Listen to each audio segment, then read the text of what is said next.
welcome to Achievers Hype. Today we are continuing chapter number 3 and this is the second part of chapter number 3, that is the basis of human behavior. और आज इसमें हम बात करेंगे biological basis of behaviour के बारे में, जिसमें कुछ बायोलॉजिकल टर्म्स के बारे में हम बात करेंगे. कह सकते हैं कि बायोलॉजी के बहुत बेसिक कंसेप्ट्स को हमें आज पढ़ना है. तो जो लोग बायोलॉजी बैकग्राउंड के हैं या जो बायोलॉजी में इंटरेस्ट रखते हैं उनके लिए तो चीजें समझना बहुत ज्यादा इजी रहेगा. लेकिन अगर आप बायोलॉजी बैकग्राउंड के नहीं भी हैं तो भी आपको I try to explain in such a way कि आपको बहुत इजीली चीजें समझ में आ जाएं, क्योंकि बहुत बेसिक चीजों के बारे में बात कर रहे हैं और उस पर भी हम बहुत ज्यादा एग्जाम्पल्स का यूज करते हुए आपको एक्सप्लेन करेंगे. So you don't have to worry at all. ये थोड़ा सा हमें नर्वस सिस्टम को समझना होगा उससे पहले कि हम अपना टॉपिक बिगिन करें, क्योंकि आज हम जिन 3 पॉइंट्स के बारे में बात करेंगे, they will be neurons, nerve impulse and synapse. इनके बारे में हम बात करेंगे, but they are connected to the nervous system. Nervous system को हम अपने अगले वीडियो में अच्छे से समझेंगे, क्योंकि this is itself a wide topic. थोड़ा बहुत हमें यहाँ जानना जरूरी है कि नर्वस सिस्टम की जो है फंक्शनिंग कैसे होती है. कुछ एग्जाम्पल्स की हेल्प से मैं आपको समझाने की कोशिश करती हूँ, then will be moving on to our topic. देखिए, कोई भी इंफॉर्मेशन जो हम अपने एनवायरमेंट से रिसीव करते हैं in the form of a stimuli, वो इन्फॉर्मेशन हमारे नर्वस सिस्टम में जाके प्रोसेस होती है और प्रोसेसिंग के बाद जो सिग्नल्स हमारे माइंड को मिलते हैं उन्हीं के बेसिस पर हमारा रिएक्शन आता है. अब ये थोड़ा टिपिकल और टेक्निकल लग सकता है, इसको एग्जाम्पल की हेल्प से समझेंगे तो ज्यादा अच्छे से समझ में आएगा. मान लीजिए कि आप किचन में वर्क कर रहे हैं और आपने कोई किसी पेन को टच कर लिया, कोई बहुत ज्यादा गर्म पेन है उसे टच कर लिया, किसी आयरन को आपने टच कर लिया, मे बी आप वर्क कर रहे हैं तब, तो आप एकदम से आपको झटका लगता है आपकी बॉडी को और आप उसको अपने रिएक्शन में देते हैं. जो कुछ भी आपकी बॉडी या आप खुद उस रिएक्शन को देते हैं वो किस तरह से आता है, यही एक प्रोसेस है जिसके बारे में हमने अभी बोला. दैट इज कि आपके जो सेंस ऑर्गन्स हैं वो जो कुछ भी सुनते हैं, देखते हैं या स्मेल करते हैं, जिस वे में भी आप उसको रिसीव करते हैं इन्फॉर्मेशन को, वो इन्फॉर्मेशन हमारे नर्वस सिस्टम में जाती है. वहां पर उसकी प्रोसेसिंग होती है, वहां से हमारे ब्रेन को सिग्नल देता है कि इस सिचुएशन पर क्या रिएक्शन आएगा, और वो रिएक्शन हमारा ब्रेन हमें देता है और उस रिएक्शन को हम अपने फिजिकल फॉर्म में देते हैं. जब आपने किचन में जिस पैन को टच किया है वो पैन गर्म है और आपने उसको तुरंत रिएक्शन दिया, आप या तो एकदम से मूव कर जाते हैं, जंप कर जाते हैं, कुछ भी रिएक्शन आप इस तरह से देते हैं. तो ये रिएक्शन क्यों आता है? क्योंकि ये सारा प्रोसेस जो होता है वो बहुत फ्रैक्शंस ऑफ सेकंड्स में होता है और हमारा जो ब्रेन है वो हमें सिग्नल देता है कि ये बहुत गर्म है, तो हमें उस पर जो भी रिएक्शन देना चाहिए वो हम हमारी बॉडी हम अपने एक्शंस में उसको दे देते हैं. तो नर्वस सिस्टम का जो बेसिकली काम है वो है हमारी इन्फॉर्मेशन की प्रोसेसिंग करना माइंड में. और लॉजिकल वे में समझे तो ये एक बहुत बड़ी टर्म है जिसे हम आगे डिस्कस करेंगे, बट फॉर टुडे हम जो भी टॉपिक्स आज डिस्कस करने जा रहे हैं, there are neuron, nerve impulse and this synapsis. तो इसके बारे में बात करते हैं. Let's begin.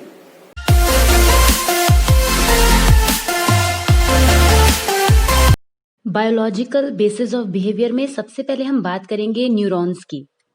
Neuron is the basic unit of our nervous system. और नर्वस सिस्टम क्या है इसके बारे में हम पहले ही बात कर चुके हैं कि नर्वस सिस्टम नर्व सेल्स का एक ऐसा नेटवर्क है जो हमारी पूरी बॉडी में, हमारी बॉडी के डिफरेंट पार्ट्स में नर्व इम्पल्सेस को ट्रांसमिट करता है. तो ये कहलाता है नर्वस सिस्टम. न्यूरॉन्स की अगर हम बात करें तो न्यूरॉन्स जो है वो स्पेशलाइज्ड सेल्स हैं जो एक बहुत ही यूनिक प्रॉपर्टी रखती हैं of converting various forms of stimuli into electrical impulses. तो जो न्यूरॉन्स का जो मेन काम होता है वो स्टिमुलाई को इलेक्ट्रिकल इम्पल्सेस में कन्वर्ट करना. इस स्टेटमेंट को अगर हम समझने की कोशिश करें कि converting stimuli into electrical impulses, this is what. जब भी हम सेंस ऑर्गन के थ्रू कुछ सेंस करते हैं तो जो न्यूरॉन्स होते हैं यानी कि जो बेसिक यूनिट सेल्स होती हैं, इनका काम क्या होता है, उस स्टिमुलाई को, जिस चीज को हमने देखा है या सुना है अपने सेंस ऑर्गन के थ्रू, जो कुछ भी हमने परसीव किया है, दैट बिकम्स स्टिमुलाई. उस स्टिमुलाई को इलेक्ट्रिकल इम्पल्सेस में कन्वर्ट करना. यानी कि जब कोई भी चीज हम देखते हैं या सुनते हैं या स्मेल करते हैं, अपने सेंस ऑर्गन के थ्रू हम जो कुछ भी एक्शन करते हैं या हमें विजिबल होता है, उसको एक की प्रोसेसिंग करना ही बेसिक काम होता है न्यूरॉन्स का. तो न्यूरॉन जो होते हैं वो नर्वस सिस्टम की सबसे छोटी यूनिट होते हैं. ऑर्गन से इंफॉर्मेशन रिसीव करते हैं और दूसरे न्यूरॉन्स को ट्रांसमिट करते हैं. क्योंकि हमारे जो ह्यूमन ब्रेन होता है उसमें लगभग 12 मिलियन से भी ज्यादा न्यूरॉन्स पाए जाते हैं. 12 billion is a very big amount. तो जो हमारे नर्व्स, जो हमारे न्यूरॉन्स होते हैं वो आपस में इंटरकनेक्टेड होते हैं, एक दूसरे को ट्रांसमिट करते हैं और इसी से जो हमारे ब्रेन के अंदर का नेटवर्क होता है वो चलता है, वो वर्क करता है. तो न्यूरॉन्स का वर्क क्या रहता है, आपस में जो एडजेसेंट न्यूरॉन्स होते हैं उनको इंफॉर्मेशन पास ऑन करना, कैरी ऑन करना, ट्रांसफॉर्म करना, ट्रांसफर करना, ये सब इनका काम होता है न्यूरॉन्स का. लेकिन ये भी बहुत सारे शेप, साइज और केमिकल कंपोजिशन और फंक्शंस के पाए जाते हैं। लेकिन आपस में एक दूसरे से इतने डिफरेंट होने के बाद भी दे शेयर 3 फंडामेंटल कंपोनेंट्स, जिनके बारे में हम डिटेल में अब हम बात करेंगे। The one is soma, second is dendrites and third is axon. इन तीनों टर्म को हम इस पिक्चर की हेल्प से समझेंगे, जब आपको ये बेटर समझ में आएगा कि व्हाट इज सोमा। सबसे पहले हम इसकी बात करते हैं। Soma is the cell body. Soma को हम सेल बॉडी भी कहते हैं और this is the main body of the nerve cell. जो हमारी नर्व सेल होती है, न्यूरॉन का जो स्ट्रक्चर होता है, उसमें जो सोमा जो होता है उसका सबसे इंपॉर्टेंट पार्ट होता है। ये क्या होता है, इसमें न्यूक्लियस भी कंटेन करता है। जैसा कि आप पिक्चर में देख सकते हैं, ये वाला जो पार्ट है इसके पास में ही न्यूक्लियस है। तो ये न्यूक्लियस के पास का जो एरिया होता है इसी को हम सोमा कहते हैं, राइट। अब न्यूरॉन का जो जेनेटिक मटेरियल होता है वो भी इसी न्यूक्लियस में स्टोर्ड रहता है और ये it becomes actively engaged during cell reproduction और प्रोटीन सिंथेसिस। तो इस तरीके से सोमा जो है वो मोस्ट ऑफ द साइटोप्लाज्म, यानी कि जो सेल फ्लूइड होता है, न्यूरॉन का जो सेल फ्लूइड होता है उसको कंटेन करता है। तो ये जो आसपास का एरिया है न्यूक्लियस के, ये सारा एरिया क्या कहलाता है, सोमा कहलाता है। और इसके बाद हम बात करते हैं व्हाट आर डेंड्राइट्स। जैसे आपने देखा है कि किसी भी ट्री की ब्रांचेस होती हैं, तो ब्रांचेस के एंड होते हैं, खूब सारी ब्रांचेस होती हैं, वो कहीं पे जाके एंड होती हैं जहाँ पे छोटी छोटी पत्तियां निकल रही होती हैं। उस एग्जाम्पल की हेल्प से आप इसको समझेंगे तो आपको अच्छे से समझ में आएगा। न्यूरॉन का जो स्ट्रक्चर होता है उसमें जो सोमा से निकलने वाली ब्रांचेस होती हैं वो एक एंड पर जाकर पहुंचती हैं और वो जो रिसीविंग एंड होता है वो डेंड्राइट्स कहलाता है। रिसीविंग एंड इसे हम क्यों कहते हैं, इसलिए कहते हैं क्योंकि हमने अभी बात करी कि सारे न्यूरॉन्स जो होते हैं वो आपस में कनेक्टेड होते हैं। तो जब एक दूसरे को वो ट्रांसफॉर्मेशन पास करेंगे तो कोई ना कोई तो रिसीविंग एंड होगा जहां से वो इन्फॉर्मेशन रिसीव होगी। तो उसी पार्ट को हम डेंड्राइट्स बोलते हैं, जो कि रिसीविंग एंड होता है। जो कोई भी इन्फॉर्मेशन, कुछ भी जो हम अपने सेंस ऑर्गन्स के थ्रू रिसीव करते हैं वो पास ऑन होती है इन्हीं के थ्रू। जब कोई भी सिग्नल इलेक्ट्रोकेमिकल या बायोकेमिकल फॉर्म में आता है तो जो डेंड्राइट्स होते हैं उन पर एक स्पेशलाइज्ड रिसेप्टर्स पाए जाते हैं जो एक्टिव हो जाते हैं, तुरंत एक्टिव हो जाते हैं और वो क्या करते हैं, सिग्नल रिसीव करना स्टार्ट कर देते हैं। ये सिग्नल रिसीव करके कहाँ पास ऑन करते हैं, सोमा, ये वहां पास ऑन करते हैं। और जब सोमा में इंफॉर्मेशन रिसीव होती है यहाँ से ये आगे बढ़ती है और थर्ड पार्ट जिसकी हमने पहले बात करी दैट इज एक्सन, जो थर्ड पार्ट है वहां पर पहुंचती है।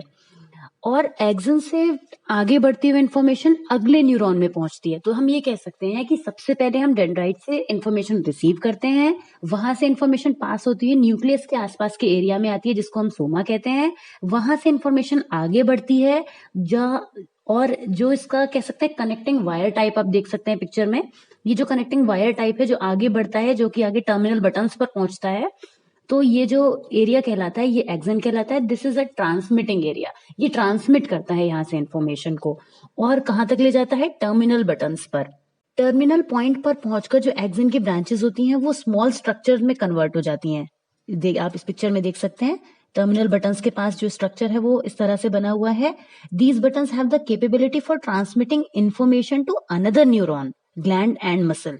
जो भी यहाँ पर इंफॉर्मेशन आती है वो पहुंचती है दूसरे न्यूरॉन में, और वो कहाँ पर पहुंचती है, वो पहुंचती है डेंड्राइट्स के थ्रू, क्योंकि उनके भी रिसीविंग एंड्स होते हैं, क्योंकि सारे न्यूरॉन आपस में कनेक्टेड हैं। तो जो डेंड्राइट्स का जो रिसीविंग एंड होगा, या कह सकते हैं कि पूरे न्यूरॉन के स्ट्रक्चर का जो रिसीविंग एंड होगा जिसको हम डेंड्राइट बोलते हैं, वहां पर पहुंचकर इन्फॉर्मेशन फिर रिसीव हो जाती है और वहां से फिर सोमा में जाती है, वहां से फिर एक्सन में जाती है, और इस तरह से ये प्रोसेस चलता रहता है। तो हम ये कह सकते हैं कि जो इन्फॉर्मेशन का कंडक्शन होता है from one place to another, हमारे नर्वस सिस्टम के अंदर इन्फॉर्मेशन का जिस तरह से कंडक्शन होता है वो नर्व्स के थ्रू होता है, और ये जो नर्व्स के बंडल्स होते हैं उन्हीं को हम एक्सन्स कहते हैं। इस पिक्चर में भी आप देखिए, हमने अभी बात करी, जो एक्सन वाला एरिया है वो नर्व्स की फॉर्म में ही नजर आ रहा है आपको, है ना। तो इस तरह से जो नर्व्स का बंडल होता है इसी को हम एक्सन्स बोलते हैं। और जो नर्व्स होते हैं वो दो टाइप के होते हैं, sensory and motor. Sensory nerves में क्या होता है, they carry information from sense organ to central nervous system. आगे हम नर्वस सिस्टम को जब डिटेल में पढ़ेंगे तब आपको मालूम चलेगा कि नर्वस सिस्टम के भी पार्ट्स होते हैं। तो वहां पर जो सेंट्रल नर्वस सिस्टम होता है, वहां पर जो सेंसरी नर्व्स होती हैं वो सेंट्रल नर्वस सिस्टम तक हमारे सेंस ऑर्गन से लेकर इन्फॉर्मेशन को लेकर जाती हैं, और जो मोटर नर्व्स होती हैं वो क्या करती हैं, वो हमारे सेंट्रल नर्वस सिस्टम से मसल्स और ग्लैंड्स तक जो है वो इन्फॉर्मेशन को लेकर जाती हैं। तो देखा जाए तो जो नर्व्स हैं उनका तो वर्क फंक्शनिंग में रहता ही है, चलता ही रहता है। तो इस तरह से नर्व्स का जो है वो बहुत इंपॉर्टेंट रोल होता है। हमें पता ही है कि हमारी बॉडी की जो नर्व्स है वो हमारे लिए कितनी इंपॉर्टेंट है। लेकिन हम जब यहाँ पर बात करते हैं साइकोलॉजी में, तो नर्व्स का जो वर्क रहता है वो इन्फॉर्मेशन को पास ऑन करने का होता है। वो इन्फॉर्मेशन को ले जाता है। अब इन्फॉर्मेशन यहाँ पर क्या है वो हम आगे पढ़ेंगे तब ज्यादा अच्छे से समझेंगे। फिलहाल हम यहाँ पर न्यूरॉन्स में बात कर रहे हैं कि नर्व्स क्या होती है। लेकिन नर्व्स जो होती हैं वो इन्फॉर्मेशन को कैसे लेकर जाती हैं कि कोई भी चीज जो हम महसूस करते हैं, कोई भी चीज जो हम देखते हैं, सुनते हैं, ये हमारे एक तरीके से इमोशन का पार्ट हो जाती है। अब हम यहाँ पे बायोलॉजी को साइकोलॉजी से थोड़ा सा जोड़ने की कोशिश कर रहे हैं। देखिए आप कि जो भी हमने इमोशन हुआ या हमारा कोई भी ऐसा कॉग्निटिव चीज हुई, कोई भी हमारा ऐसा स्किल हुआ, तो वो क्या होता है, वो हम फील करते हैं। तो हमारे नर्व्स के थ्रू वो हमारी बॉडी से होता हुआ गुजरता है। फॉर एग्जाम्पल, आपको कभी बहुत तेज गुस्सा आया, तो गुस्सा आना एक इमोशन है, राइट? आप उसको, जब आपको गुस्सा आता है, आप स्ट्रेस लेते हैं, तो आप अपनी बॉडी में डिफरेंस फील करते हैं ना? तो ये इसी वजह से होता है, क्योंकि वो हमारी नर्व्स की फंक्शनिंग जो है वो हमारी बॉडी में चलती है। इसके अलावा हमारी बॉडी में कुछ मिक्स नर्व्स भी होती हैं, बट जो मेन है वो हमारे सेंसरी एंड मोटर नर्व्स ही हैं, जो कि सबसे ज्यादा जिनकी फंक्शनिंग होती है। नेक्स्ट हम बात करते हैं नर्व इम्पल्स की। Information travels with in the nervous system in the form of a nerve impulse. जो भी इंफॉर्मेशन हमारे नर्वस सिस्टम में ट्रैवल करती है वो नर्व इम्पल्स की फॉर्म में ट्रैवल करती है। तो आप ये समझ लीजिए कि जब हम साइकोलॉजी में किसी फीलिंग, किसी इमोशन, किसी कॉग्निटिव टर्म की बात करते हैं तो हम वहां बहुत जनरली एक बात को कह देते हैं, बट जब साइकोलॉजी का बायोलॉजी से कनेक्शन हो जाता है तो चीजें थोड़ी साइंटिफिक हो जाती हैं और ज्यादा साइंटिफिक हो जाती हैं। साइकोलॉजी में भी चीजें साइंटिफिक वे में ही समझी जाती हैं, बट जब हम बायोलॉजी में आ जाते हैं तो चीजें और ज्यादा टेक्निकल और ज्यादा साइंटिफिक हो जाती हैं। तो जो अब तक जिस चीज को हम साइकोलॉजी में अपनी लैंग्वेज में यूज करते हैं या जनरल भी हम बात करते हैं, वो यहाँ पर किस चीज के नाम से जानी जाती है? वो जानी जाती है नर्व इम्पल्स के नाम से। जब कोई भी स्टिमुलस एनर्जी जो होती है वो किसी रिसेप्टर के कांटेक्ट में आती है। रिसेप्टर मीन्स हम जो लोग हैं, हम कोई भी स्टिमुलस के थ्रू कोई भी एनर्जी हमारे जब कांटेक्ट में आती है तो हमारे नर्व पोटेंशियल में इलेक्ट्रिकल चेंजेस होने शुरू हो जाते हैं। यानी कि हम कह सकते हैं जो न्यूरॉन की सरफेस होती है वहां पर भी हम सडन चेंजेस फील करना स्टार्ट करते हैं। अब जब स्टिमुलस एनर्जी जो होती है वो अगर वीक हो, इतनी ज्यादा इंपॉर्टेंट ना लगे हमें कोई चीज कि हम उस पर ध्यान नहीं दे रहे हैं, मान लीजिए, है ना, तो वो क्या हो गया कि कोई भी स्टिमुलस एनर्जी जो है वो बहुत वीक होती है, तो इलेक्ट्रिकल चेंजेस इतने कम होते हैं कि नर्व इम्पल्स जनरेट ही नहीं होते। देखिए कैसे, आपने न्यूज़पेपर में कोई न्यूज पढ़ी, आपको वो इंपॉर्टेंट नहीं लगी, आपने उस पर ध्यान नहीं दिया, राइट? तो क्या हुआ, अब यहाँ से जो न्यूज़पेपर के थ्रू जो स्टिमुलस एनर्जी है, यानी हमारे ब्रेन की जो फंक्शनिंग स्टार्ट हुई, या हम ये कह सकते हैं कि हमारी आंखों ने जो देखा, हमने आंखों के थ्रू जो भी देखा वो हमें बहुत इंपॉर्टेंट नहीं लगा। अब हमें वो इंपॉर्टेंट नहीं लगा तो उससे क्या हुआ, नर्व्स पे भी ज्यादा फर्क नहीं पड़ा। जो हम इंफॉर्मेशन हमारे ब्रेन तक जाकर हमारे माइंड को एक्टिव करती, वो इन्फॉर्मेशन ही उतनी एक्टिवली नहीं गई, तो उसने नर्व को भी एक्टिव नहीं करा। जब उसने नर्व्स को एक्टिव नहीं करा तो कोई नर्व इम्पल्स जनरेट हुआ ही नहीं, या कह सकते हैं बहुत कम हुआ। उसके अलावा आपने कोई ऐसी न्यूज़पेपर में पढ़ी या टीवी पर सडनली देखी, आपको एकदम से लगा कि ये तो बहुत शॉकिंग है या बहुत ब्रेकिंग है। अब क्या होगा, उस न्यूज के आप जैसे जब आपने अपने सेंस ऑर्गन आईज के थ्रू उसको देखा, अब क्या हुआ, वो आपके ब्रेन को एक्टिवेट कर देगी जाके, तो आपकी नर्व इम्पल्स ज्यादा हो जाएंगी। आप अचानक से कोई ऐसी बात सुन लेते हैं जिससे आपको बहुत खुशी होती है, तो आपकी हार्ट बीट बढ़ जाती है, आप बहुत खुश हो जाते हैं, आपकी नर्व्स क्या होती हैं, बहुत ज्यादा एक्टिव हो जाती है, नर्व इम्पल्स जो है वो बढ़ जाता है। लेकिन अगर कोई आप ऐसी बात सुनते हैं जिससे आपको कोई खास फर्क नहीं पड़ता, तो आप उसकी तरफ ध्यान ही नहीं देते, आपकी नर्व इम्पल्स जो है वो बहुत ज्यादा नहीं होता, राइट? तो हम नर्व इम्पल्स के कॉन्सेप्ट को इस तरह से समझ सकते हैं। जो हमारे नर्व फाइबर्स होते हैं वो ऑल और नन प्रिंसिपल पर वर्क करते हैं, जिसका मतलब ये होता है कि या तो वो बहुत ज्यादा रिस्पॉन्ड करते हैं या वो बिल्कुल रिस्पॉन्ड नहीं करते। The strength of the nerve impulse remains constant along the nerve fibre. तो इस तरह से हमने नर्व इम्पल्स के कॉन्सेप्ट को यहाँ पर समझा। अब हम बात करेंगे साइनैप्स के बारे में। What is synapse? अभी हमने बात करी कि जो कोई भी इंफॉर्मेशन होती है वो एक प्लेस से दूसरे प्लेस पे ट्रांसफॉर्म होती है या ट्रांसमिट होती है। जब कोई भी इम्पल्स हमारी बॉडी के डिफरेंट और डिस्टिंक्ट पार्ट में कंडक्ट होती है तो काफी सारे न्यूरॉन्स जो होते हैं वो पार्टिसिपेट करते हैं उस प्रोसेस में। जाहिर सी बात है, क्योंकि बहुत सारे न्यूरॉन्स के थ्रू ही इंफॉर्मेशन ट्रांसमिट होती है।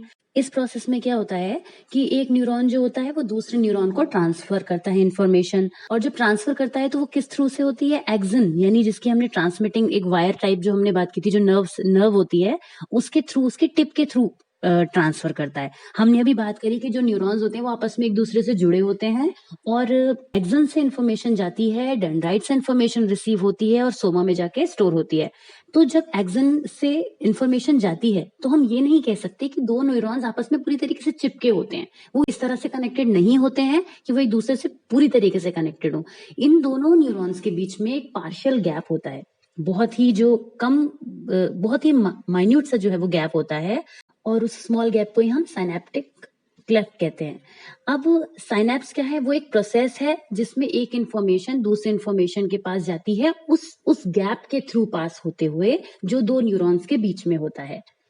इसको हम इस तरह से समझ सकते हैं that it is a process. आप इस पिक्चर में देख सकते हैं कि ये जो गैप आपको नजर आ रहा है, this gap is called synaptic cleft, और इस गैप के थ्रू ही एक न्यूरॉन का जो है वो टर्मिनल बटन है, आप देख सकते हैं।